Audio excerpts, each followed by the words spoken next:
오늘은 종교개혁 507주년을 맞는 주일입니다.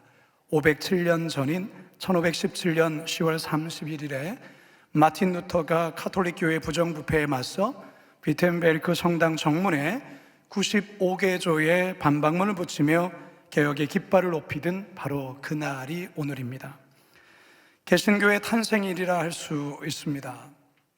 마틴 루터의 종교개혁 이전에도 이미 가톨릭의 부패와 타락에 맞서 개혁을 부르짖다 죽임을 당한 이들이 많이 있었습니다. 그 중에서 존 위클리프라는 사람이 있는데요, 그는 영국 출신의 신학자이자 성경 번역가로 종교개혁의 새벽별이라 불려지는 분이셨습니다. 그는 교황과 성직자들의 권력 남용을 비판하고 신앙의 유일한 권위는 오직 성경에 있다고 주장했습니다. 위클리프는 생전에 교회로부터 파문되지는 않았지만 사후 30년이 지난 후에 그의 저서가 이단으로 규정되면서 그의 시신을 파내어 화형에 처해지는 일이 있었습니다. 체코 출신의 야누스는 위클리프의 영향을 받아 프라하의 베들레헴 교회에서 강력한 개혁 설교를 했습니다. 결국 후스는 1415년 이단으로 판결받고 화형당해 죽게 됩니다. 이탈리아에 기롤라모 사보나롤라라는 도미니크 수도사가 있었습니다. 피렌체에서 부패한 교회와 세속적인 성직자들을 비판하는 설교를 했습니다. 그래서 그를 가리켜 중세의 세례 요한이라 불려주곤 했습니다. 그는 교황 알렉산드로 6세의 권위에 도전하며 교회를 비판했다는 이유로 결국 1498년에 이단으로 규정되어 처형당하게 됩니다. 사랑하는 성도 여러분, 이처럼 중세시대의 타락과 부패 앞에 신앙적 양심과 성경의 진리를 외치다 순교하신 이들의 피 흘림 속에 오늘 개신교회가 탄생한 겁니다. 따라서 오늘날 한국교회는 이 종교개혁 정신을 본받아 잘 이어가야 합니다. 특별히 거룩한 빛 광성교회는 더더욱 그리해야 합니다. 바라기는 507주년 종교개혁주를 맞아 우리 모두가 종교개혁의 정신이 무엇인지를 다시 한번 깊이 깨닫고 그 정신을 따라 살아가리라 결단하시는 성도님들 다 되시기를 간절히 소망합니다. 첫 번째 따라하겠습니다. 오직 성경으로. 종교개혁가들이 한결같이 외쳤던 3대 정신이 있습니다. 그 가운데서 가장 첫 번째가 바로 오직 성경으로, 솔라 스크립투라입니다. 그렇다면 왜 종교개혁가들은 다른 어떤 것보다 우선적으로 오직 성경을 외쳤을까? 그 이유는 중세교회 타락의 핵심에는 무엇보다 성경에 대한 왜곡과 성경에 대한 무지였기 때문에 그렇게 했습니다. 당시 성경은 모두 라틴어로 기록되어 있었기 때문에 교인들이 그것을 읽거나 해석해낼 수가 없었습니다. 그렇기 때문에 오직 신부들이 전하는 말만 의존해야 했던 것입니다. 그런데 더 큰 문제는 신부들 중에도 성경을 제대로 이해하는 성직자가 그리 많지 않았다라는 것입니다. 그러다 보니 성경에도 없는 여러 말들과 교리, 주장들이 마치 성경에 있는 것이냐 설교하며 가르쳐줬던 것입니다. 면죄부를 구입함으로 연옥에 있는 이들이 천국으로 옮겨간다는 주장은 엉터리 주장입니다. 성경에는 그런 이야기가, 그런 내용이 나와 있지 않습니다. 당시 교회는 베드로 성당을 짓는 데 많은 돈이 필요했고 그 돈을 거두기 위해 면죄부를 판매했는데 성경으로 이것을 정당화했던 것입니다. 마틴 루터는 여기에 대한 분노를 가지고 95개조 반박문을 교회 정문에 붙이며 교황으로 하여금 이에 대한 답변을 요구했던 것입니다. 결국 교황청은 루터를 파문했고 이로 인해 본격적인 종교개혁이 시작되었습니다. 루터는 성도들이 성경을 자유롭게 읽고 그것을 이해해야 된다고 생각했습니다. 그래서 자국어인 독일어로 성경을 번역하는 일에 평생을 헌신하였고 결국 독일어로 성경이 번역되자 그것이 많은 사람들에게 읽혀지면서 종교개혁의 불길은 삽시간에 온 유럽을 강타하게 됩니다. 하나님의 말씀이 온전히 읽혀지고 이해되어지고 전해지는 곳에 이처럼 놀라운 성령의 역사가 일어나게 된 것입니다. 초대교회도 마찬가지였습니다. 오순절날 마가의 다락방에 성령이 임하셨고 120명의 성도들이 성령 안에 변화되었고, 그때 베드로가 일어나서 설교를 하자 3,000명의 사람들이 회심하게 되었습니다. 회심한 이들이 이후의 삶은 오직 성경으로 하나님의 말씀에 기준된 삶을 살아가게 됩니다. 이 하나님의 말씀을 사도들이 가르쳤고 초대교회 성도들은 그 받은 말씀대로 따라 살았습니다. 사도행전 2장 41절과 42절 상반절입니다. 시작. 그 말을 받은 사람들은 세례를 받으매 이날의 신도의 수가 3,000이나 더하더라. 그들이 사도의 가르침을 받아. 때론 하나님의 말씀 때문에 사도들도 그렇고 성도들도 핍박과 고난을 받았지만 그 핍박과 고난을 두려워하지 않았습니다. 사도행전 4장 18절과 19절 시작. 그들을 불러 경고하여 도무지 예수의 이름으로 말하지도 말고 가르치지도 말라 하니, 베드로와 요한이 대답하여 이르되 하나님 앞에서 너의 말을 듣는 것이 하나님의 말씀을 듣는 것보다 옳은가 판단하라. 이러한 박해와 이러한 극심한 시련 가운데서도 사도들과 초대교회 성도들은 하나님의 말씀을 더욱더 담대하게 전하게 해달라고 하나님께 기도합니다. 그게 오늘 우리가 읽은 본문의 내용입니다. 29절입니다. 시작. 주여 이제도 그들의 위협함을 굽어 보시었고 또 종들로 하여금 담대히 하나님의 말씀을 전하게 하여 주시오며. 종교개혁을 일으켰던 마틴 루터도 그랬습니다. 루터가 종교개혁을 시작하고 4년이 지난 1521년 4월 카를 5세 황제가 마틴 루터를 보름수 제국회의에 소환해 신문하면서 그동안 주장해왔던 그 주장을 철회하라고 협박하고 위협합니다. 그때 루터는 당당하게 이렇게 대답을 하죠. 내 양심은 하나님의 말씀에 사로잡혀 있습니다. 나는 아무것도 처리할 수 없고 또 그럴 생각도 없습니다. 사랑하는 성도 여러분, 오늘날의 교회가 이 마틴 루터와 같은 양심을 가지고 있고 하나님의 말씀에 대한 이런 불붙는 마음이 있는지 돌아봐야 합니다. 하나님의 말씀인 성경이 교회에서 바르게 전해지고 올바르게 가르쳐지고 있는지 살펴보아야 합니다. 동시에 우리 모두는 하나님의 말씀을 절대 진리로 믿고 온전히 따르고 있는지도 깊이 점검해 봐야 합니다. 오늘날 이 시대를 가리켜서 포스트 모더니즘 사회라고 하죠. 어떤 특징을 갖고 있습니까? 절대 기준, 절대 가치를 부정하고 전통적인 권위 구조를 해체하려는 특징을 가지고 있습니다. 반면에 상대적인 가치, 상대적인 기준을 옹호하고 선호하죠. 내가 말하는 진리면 옳다고 하지 말고 모든 것을 두루두루 넓게 포용하고 인정하라는 것입니다. 너에게만 진리가 있는 것이 아니라 여기도 진리가 있고 저기도 진리가 있다는 것을 인정하라는 것이죠. 따라서 성경만이 유일한 하나님의 말씀이며 절대 기준이라는 말부터 싫어합니다. 왜 예수님만이 길이요 진리요 생명이냐라는 것입니다. 그게 기분 나쁘다는 것이죠. 하나님이 천지를 창조하신 창조주라는 그런 말 듣기 싫은 것이죠. 그래서 지난 인사청문회 때 신앙적 소신을 가지고 그렇게 고백한 기독교 후보자에 대해서 탈레반이라 이러한 말로 저격하기도 하지 않았습니까? 하나님이 남자와 여자를 창조하셨다는 말도 싫은 겁니다. 왜? 생물학적 성만 있냐라는 겁니다. 남자도 있고 여자도 있고 다양한 제3의 성도 있다는 것입니다. 어제는 남자로 살았다가 오늘은 여자로 살 수도 있고 오늘은 여자로 살았다가 내일은 남자로 살 수도 있다는 것이죠. 남자와 남자끼리 결혼해 부부가 될 수 있고 여자와 여자끼리 결혼해 부부가 될 수 있다는 것이죠. 남자 며느리도 가능하고 여자 사위도 가능하다라는 것이죠. 이것을 잘못이라고 말하면 차별이 되고 혐오가 되기 때문에 법적으로 이를 제재하겠다는 것이 바로 포괄적 차별금지법의 핵심 사항에 있어요. 사랑하는 성도 여러분, 우리는 성경이 진리임을 믿고 따르는 자입니다. 맞습니까?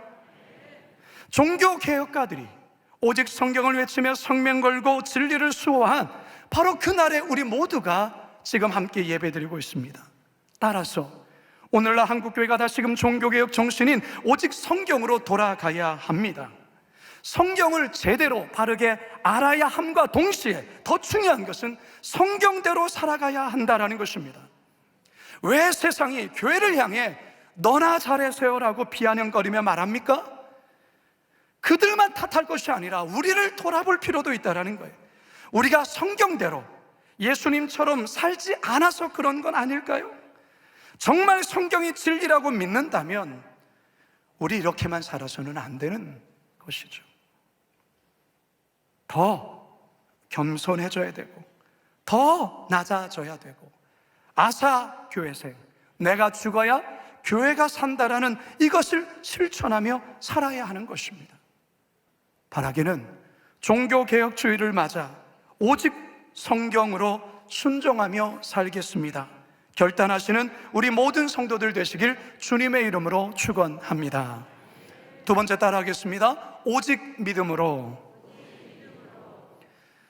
제가 최근에 종교개혁과 관련된 신간 책을 좀 선물로 받았습니다. 책 제목이 어두운 시대 속에서도 포기할 수 없는 교회, 루터를 말하다라는 책인데요, 이 책은 현재 독일에서 장기 선교사로 헌신하고 있는 23분의 선교사님들이 함께 저술한 책입니다. 종교개혁의 본고장인 독일에서 마틴 루터의 행적이 담긴 곳 하나하나를 소개하면서 거기에 연관된 특별한 사건들, 그리고 루터의 사상들을 알려주는 아주 귀한 책이에요. 이 책 내용 중에 마틴 루터 인생을 송두리째 흔들었던 결정적인 사건 하나를 소개하고 있어요. 그것은 바로 1505년 7월 2일에 있었던 사건입니다. 독일 에어프루트 대학에서 법학을 공부하며 법학도의 길을 걷던 루터가 방학을 맞아 부모님 계신 고향인 만스펠트로 오게 됩니다. 방학을 다 마치고 다시 학교로 친구 알렉스와 함께 돌아가던 중 산자락을 지나는데 갑자기 쏟아진 폭우를 피하다가 느닷없이 내리친 벼락에 루터 자신만은 살고 옆에 있던 친구가 그 자리에서 벼락 맞고 즉사하고 맙니다. 루터는 너무나도 큰 두려움에 휩싸이며 절박한 마음으로, 두려운 마음으로 이렇게 기도하죠. 도우소서 성 안나여, 내가 수도사가 되겠나이다. 법학도의 길을 가던 루터가 성직자의 길을 걷겠다고 결단한 사건이었습니다. 화면에 보여드리는 이 비석은 1917년에 세운 비석인데요, 방금 전 이 루터의 친구가 벼락을 맞았을 때 겁에 질려 수도사가 되겠다고 서원한 그 장소에 현재 세워진 루터의 기념비입니다. 결국 루터는 그의 서원대로 엄격하기로 유명한 운든 수도원에 들어갑니다. 철저한 금욕 생활과 무거운 고행 등을 행하며 그는 구원을 갈망하죠. 그는 그곳에서 수도원의 규율을 거의 완벽하게 이행하며 초고속으로 정식 사제가 됩니다. 그런데 루터의 마음에는 여전히 죄책감으로 고통을 받습니다. 죄사함을 받기 위해 지극히 작은 것까지도 끊임없이 고해성사를 드려야 했습니다. 하지만 그는 여전히 좌절하고 자신에 실망하고 절망을 했습니다.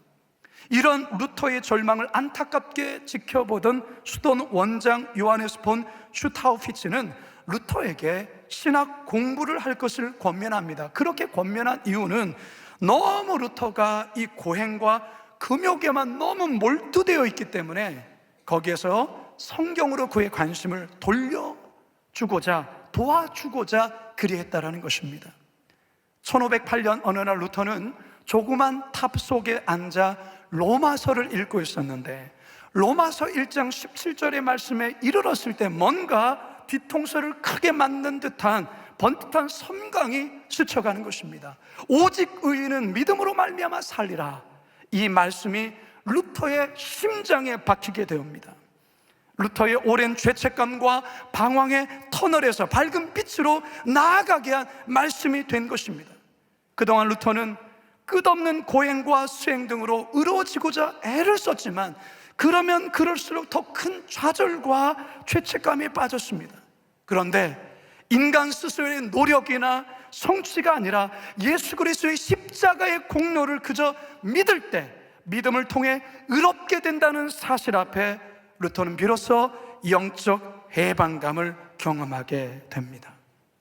구원은 더 이상 불완전한 선행이나 고행에 의존하는 것이 아니라 하나님의 절대적인 은혜와 믿음으로만 이루어진다는 것을 확신하게 된 것입니다. 할렐루야.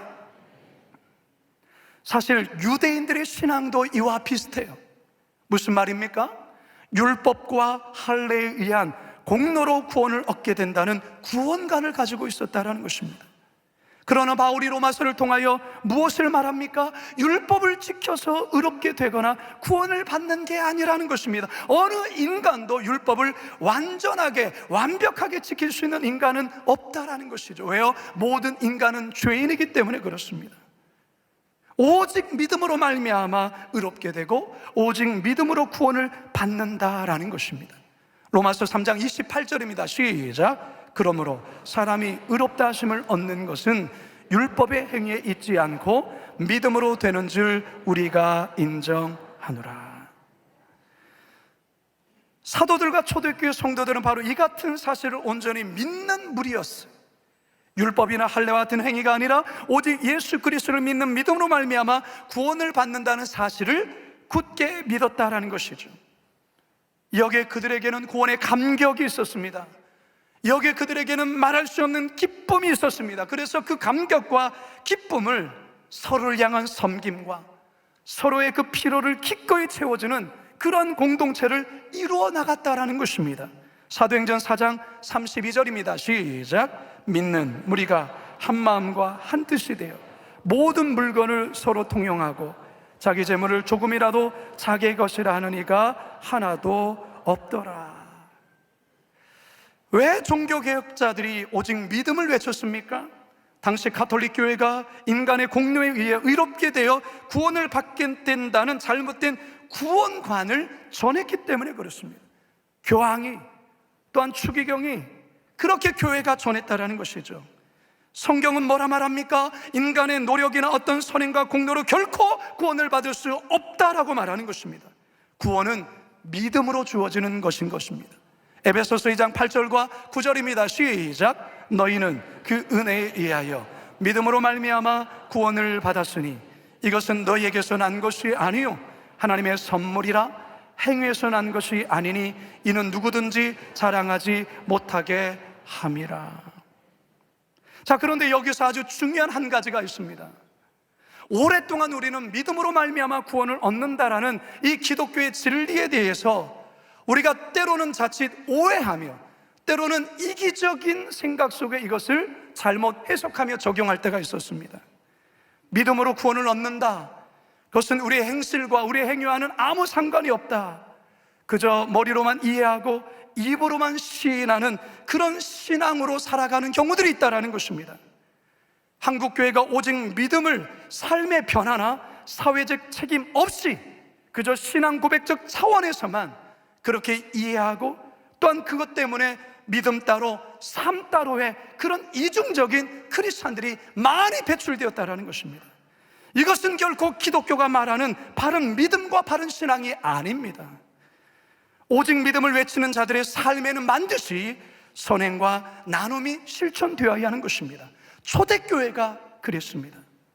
우리의 공로와 우리의 선행과 우리의 의로움으로 구원을 받는 것은 아니지만 믿음으로 말미암아 구원받은 자들의 삶에는 당연히 따르는 것은 그의 삶의 선행과 나눔의 실천이라는 것입니다.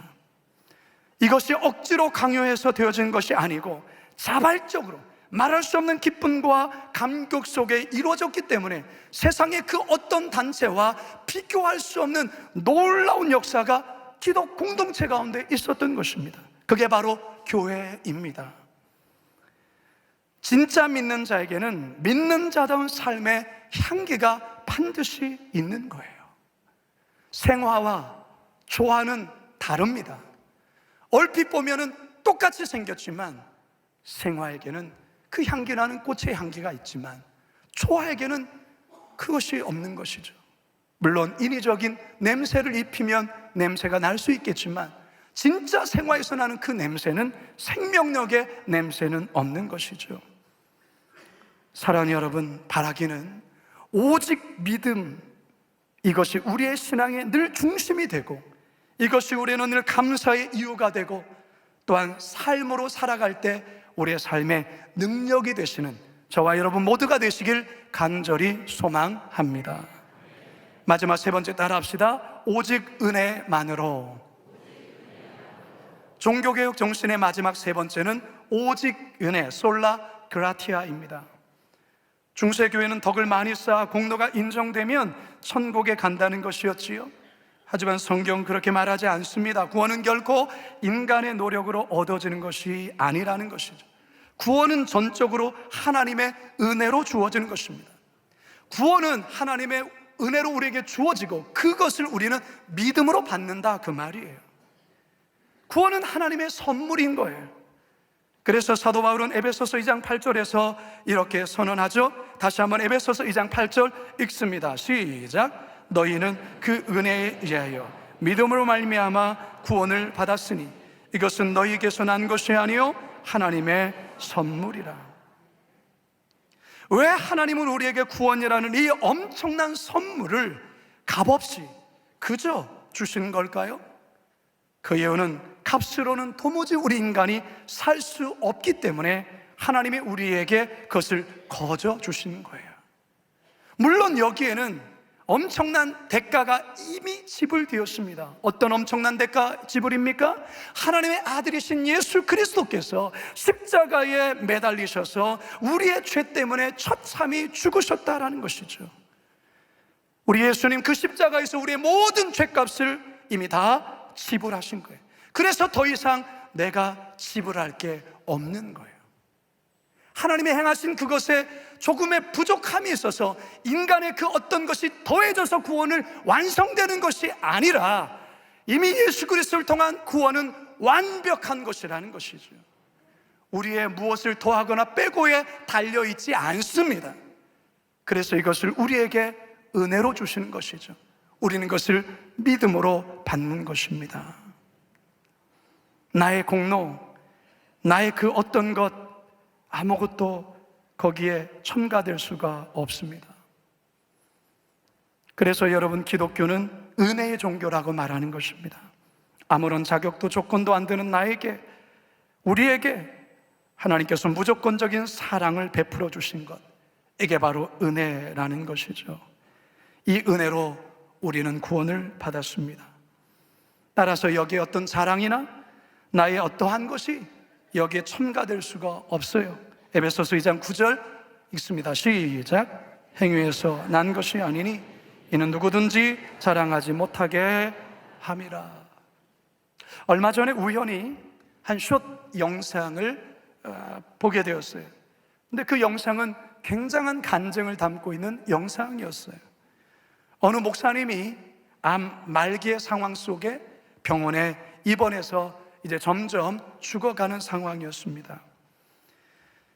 병 간호를 하러 온 자녀들, 근데 이들이, 이 목사님도 그렇고 이 자녀들도 전혀 침울하거나 죽음에 대한 어떤 공포에 그렇게 사로잡히거나 그런 게 없는 거예요.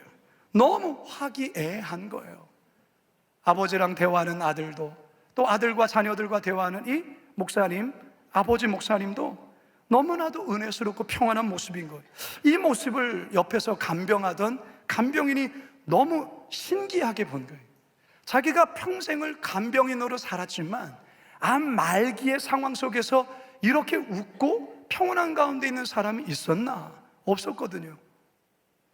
이 간병인이 너무 이상해서, 아니 왜 당신은 죽음 앞에 서 있는데, 또 가족들은 이제 죽음을 앞둔 아버지를 두고 있는데 어떻게 그렇게 미소를 지으며 평안한 가운데 웃을 수 있습니까?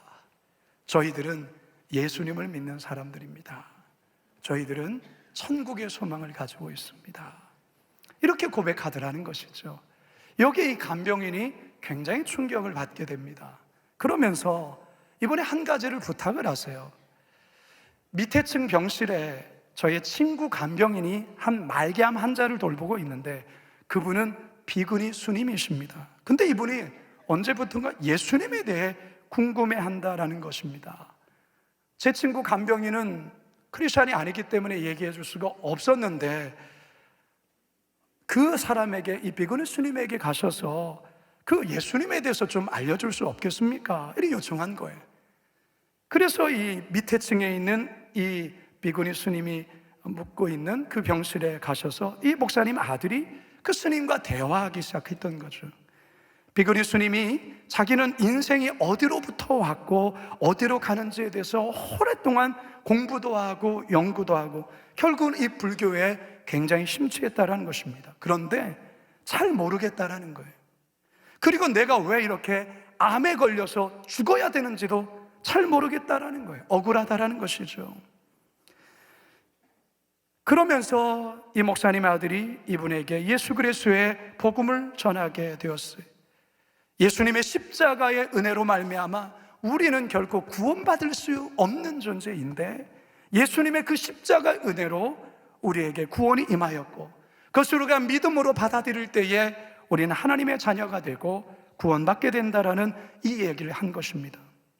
어느 날 이 비구니 스님이 나를 위해 기도해 줄 수 있겠습니까? 라고 요청을 하는 것입니다. 그래서 기도를 해드리는 중에 예수님을 모시고 살기 위해서는 영접 기도를 해야 됩니다 라고 이 아들이 그분에게 말씀했습니다. 그리고 영접 기도를 한 구절 한 구절 따라 하십시오. 그렇게 이제 기도를 하는 중에 한 구절 한 구절 할 때마다 이 스님이 계속 눈물을 흘리는 거예요.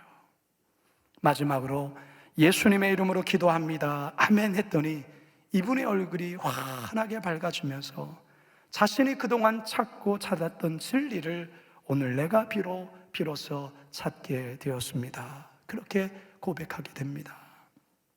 평생을 불교에 몸담아 수양과 참선을 통해 구원을 이루도록 그렇게 발버둥쳐서도 찾지 못했던 그 구원을 하나님의 은혜로 값없이 주어진 이 진리 앞에 이 스님이 주님께로 돌아온 것입니다. 사랑하는 성도 여러분, 구원은 값없이 우리에게 주시는 하나님의 선물입니다. 믿으십니까? 여러분들도 이 선물 다 받으셨습니까? 자, 그렇다면 여러분, 이 은혜의 선물 절대로 값싼 은혜로 변질을 시켜서는 안 됩니다. 우리가 갚을 수 없는 어마어마한 값어치이기 때문에 우리 하나님께서 우리에게 그저 주신 건데, 이것을 여러분 값싼 은혜로 전락시켜서는 안 된다라는 것입니다. 이 은혜를 여러분 귀하게 여기십시오. 그리고 이 은혜에 보답하는 삶을 살아가야 됩니다. 늘 감사하는 삶을 사셔야 되는 거예요. 그리스도인답게 사회적 책임을 다하며 정직하며 솔직하고 선하고 착한 그리스도인으로 살아가야 하는 것입니다. 성도 여러분, 하나님의 은혜에 대한 감격이 있습니까? 죄인된 나를 죽기까지 사랑하시고 독생자 예수님을 기꺼이 내어주신 그 하나님의 은혜에 대한 깊은 감사가 있습니까? 이 은혜를 다시금 회복하시는 이 시간 되기를 주님의 이름으로 축원합니다. 이제 말씀을 마칩니다. 성도 여러분, 오늘은 종교개혁주일입니다. 종교개혁가들의 피 흘리며 싸우며 순교하면서까지 이 복음을 회복한, 성경을 회복한, 믿음과 은혜를 회복한, 그래서 개신교가 탄생한 바로 그날입니다. 이날에 다시 한번 우리 모두가 종교개혁의 정신을 다시 한번 깊이 마음에 새길 수 있기 바랍니다. 첫 번째가 무엇이었습니까? 오직 성경. 두 번째가 무엇입니까? 오직 믿음. 마지막 세 번째가 뭡니까? 오직 은혜만으로. 이 세 가지 정신을 마음에 잘 새기시면서 이 나라를 새롭게, 이 사회를 새롭게, 교회를 새롭게, 내 가정을 새롭게, 마지막으로 나를 새롭게 하는 저와 여러분 모두가 되시길 주님의 이름으로 축원합니다. 축원합니다. 축원합니다. 이 시간이 좀 되었기 때문에 제가 마지막 기도하고 죽도록 오늘 모든 순서를 마치도록 하겠습니다. 사랑과 은혜가 많으신 아버지 하나님, 종교개혁주를 맞이하여 주님께서 우리에게 주신 이 말씀을 온전히 가슴에 새기며 살아가게 하여 주시옵소서. 순교의 피를 흘리면서 하나님 복음을 위하여, 특별히 오직 성경, 오직 믿음, 오직 은혜를 외치며 또한 선포하며 나갔던 우리 종교개혁가들의 이 놀라운 이 정신을 오늘 우리가 본받아서, 우리 교회가 본받아서 오직 성경, 오직 믿음, 오직 은혜만으로 살아가는 우리 모든 거룩한 빛광성교회 성도들 되게 하여 주시옵소서. 또한 강화문의 은혜로운 집회가 되게 하여 주시옵소서. 감사드리오며 예수님의 이름으로 기도드리옵나이다. 아멘.